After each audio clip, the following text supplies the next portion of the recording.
السلام علیکم ورحمۃ اللہ وبرکاتہ۔ شیخ، میرا سوال یہ ہے کہ رمضان المبارک کا مہینہ چل رہا ہے، تو ہمیں مسجد میں تراویح بھی پڑھنی ہوتی ہے۔ تو میں جس علاقے میں رہتا ہوں وہاں حنفی امام ہے، تو ان کے پیچھے ہمیں 20 رکعت پڑھنی ہوتی ہے۔ تو آخر میں جب وتر کی نماز باجماعت پڑھتے ہیں تو وہ 3 رکعت وتر کی نماز پڑھاتے ہیں، بالکل مغرب کی طرح۔ تو ہمیں معلوم ہے کہ حدیث میں آیا ہے کہ وتر کی نماز مغرب سے علیحدہ کر کے الگ طریقے سے پڑھنا چاہیے۔ تو ہمارے یہاں کے امام بالکل مغرب کی طرح پڑھاتے ہیں، اور آخری رکعت میں قیام کے بعد دعائے قنوت کے لیے الگ سے ہاتھ اٹھاتے ہیں، اور تراویح کی قرأت بھی تھوڑی تیز پڑھتے ہیں۔ جی، تو کیا ان کے پیچھے تراویح پڑھنا درست ہے؟ برائے مہربانی اس پر روشنی ڈالیں، جزاک اللہ خیر۔ نحمدہ ونصلی علی رسولہ الکریم، اما بعد۔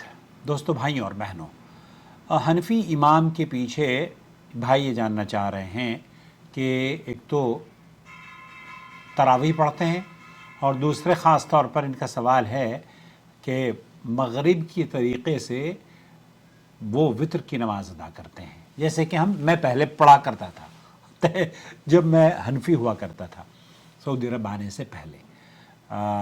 دیکھیے، سعودی عرب کے علماء اور یہاں کے مشائخ اور یہاں کے مفتی اعظم، ان کا فتویٰ اس سلسلے میں بالکل مختلف ہے، جو کہ آپ کو مجبور کر دے گا اس بارے میں سوچنے پر کہ آیا ہمیں کون سی راہ کو اختیار کرنا چاہیے۔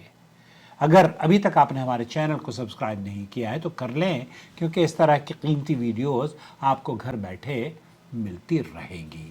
جو لوگ سعودی عرب کے علماء اور مشائخ کے فتاوی جات آسان زبان میں حاصل کرنا چاہتے ہیں، جو یہاں سے جڑے ہوئے ہیں، یہاں سے رہ کر گئے ہیں یا ہندوستان اور پاکستان میں بس گئے ہیں، اور وہ سعودی عرب سے عقیدت اور والہانہ محبت رکھتے ہیں، یہاں کی خوشبو، گلدستے کے پھول نو ٹی وی چینل روزانہ آپ کی خدمت میں پیش کرتا ہے، اور وہ اس کی نوعیت ایسی ہوتی ہے کہ جیسے کہ صحرا میں کسی کو پانی مل جائے۔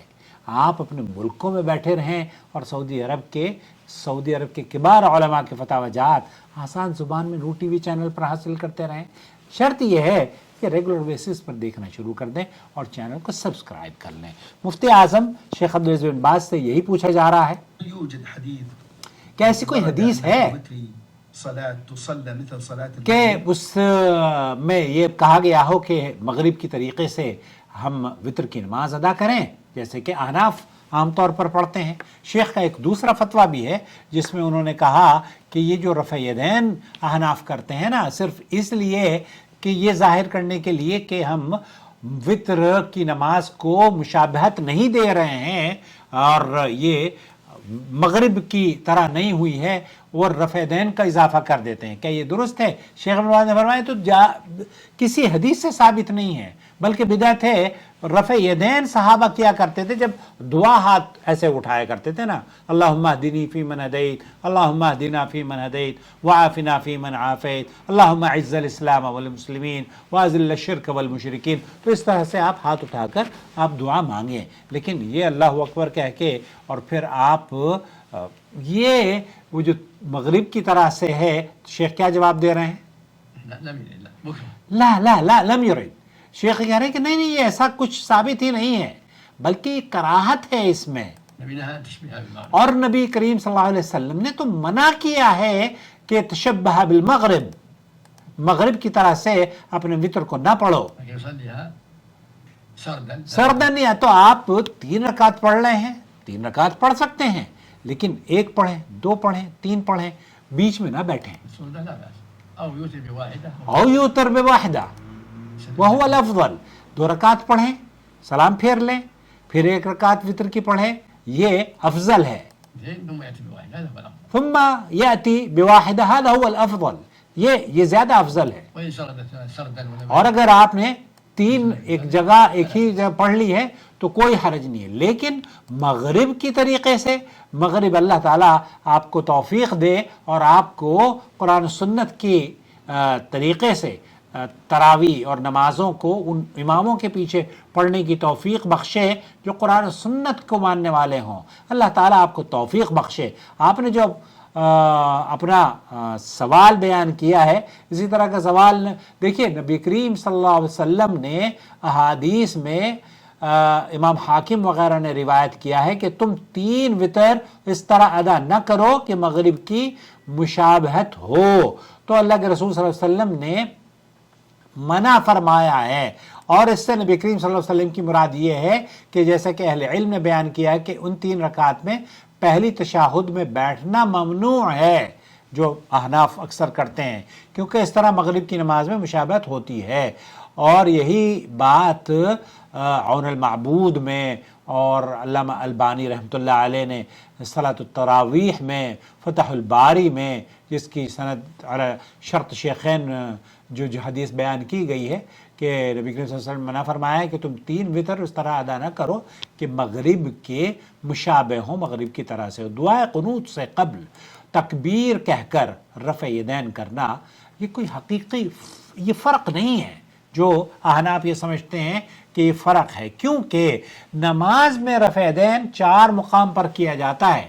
نمبر 1 تکبیر تحریمہ پر، نمبر 2 رکوع میں جاتے وقت، نمبر 3 رکوع سے اٹھاتے وقت، اور نمبر 4 پہلے تشہد سے اٹھ کر. تو نمازی کے لیے ان 4 مقامات کے علاوہ کسی اور جگہ رفع یدین کرنا مشروع ہی نہیں ہے. شیخ عثیمین کا بھی یہی فتویٰ ہے، اور شیخ ابن باز نے کہا کہ یہ تو بدعت ہے. آپ اس طرح سے یہ سمجھتے ہو کہ آپ نے بہت تیر مار لیا ہے. تو وہ لوگ جو کہ 3 رکعت مغرب کی طریقے سے نماز وطر مغرب کی طریقے سے پڑھ رہے ہیں، وہ نہ کرے، اپنی نمازوں کو اس کی حفاظت کر لے. یہ بہت بڑی عبادت ہے. اور فرض نماز کے بعد یا سنن میں فجر کی نماز کے بعد سب سے بہترین فضیلت والی جو نماز ہے وہ ہے نماز وطر. تو نماز وطر کا خاص خیال رکھیں اور اسے مغرب کی طرح سے نہ پڑھیں.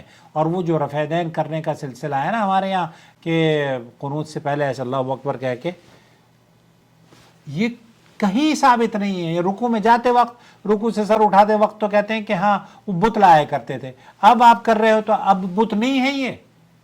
یہ لوگوں کو مس گائیڈ کیا گیا ہے. ہمیں تو الحمدللہ سعودی عرب آنے کے بعد بہت ساری چیزیں سیکھنے کو ملی ہیں، اور اس میں سے ہم نے یہ بھی چھوڑ دیا کہ ہم حنفیوں کے طریقے سے، جو دیوبندی طریقہ ہے اس طریقے سے، بریلوی طریقہ، حنفی طریقہ بیسیکلی، اس طریقے سے وطر کی نماز یہ مصدقہ کسی صحیح حدیث سے ثابت نہیں ہے. شیخ ابن باز نے بھی بالکل یہی وضاحت فرمائی ہے کہ اما يشبه المغرب لا يكره یکرہ ما ينبغی. شیخ سے کہہ رہے ہیں کہ ما ينبغی، یہ جائز نہیں ہے کہ آپ اس طرح کی نماز پڑھیں کہ وہ مغرب کے مشابہت ہو اس کے اندر. اللہ تعالیٰ توفیق دے. مجھے بتائیے گا کہ کتنے لوگ ہیں جو کہ میری ویڈیو دیکھنے کے بعد آج سے مغرب کی اس طریقے سے نماز چھوڑ دیں گے، وطر کی نماز اس طریقے سے نہیں پڑھیں گے جیسے کہ پہلے پڑھتے تھے. مغرب کی طریقے سے وطر کی نماز نہ پڑھیں، بلکہ وطر کی نماز اگر آپ کو پڑھنی ہے تو یا تو 3 یا کے بعد دیگرے پڑھیں، یا پھر 2 رکعت پڑھ لیں اور پھر اس کے بعد سلام پھیرنے کے بعد 1 رکعت پڑھیں. وہ بھی آپ کو میری بچی نے، سارا نے بتایا ہے کہ کس طریقے سے نمازیں پڑھی جاتی ہے. میری نوازی کو اللہ ان کو عافیت سے رکھے. ان کے امتحانات چل رہے ہیں، بورڈ کے ایگزام ہیں میری عروج اور منال کے. اللہ انہیں کامیابی عطا فرمائے. آمین. السلام علیکم ورحمۃ اللہ وبرکاتہ. شهر رمضان الذي أنزل فيه القرآن هدى للناس وبينات من الهدى والفرقان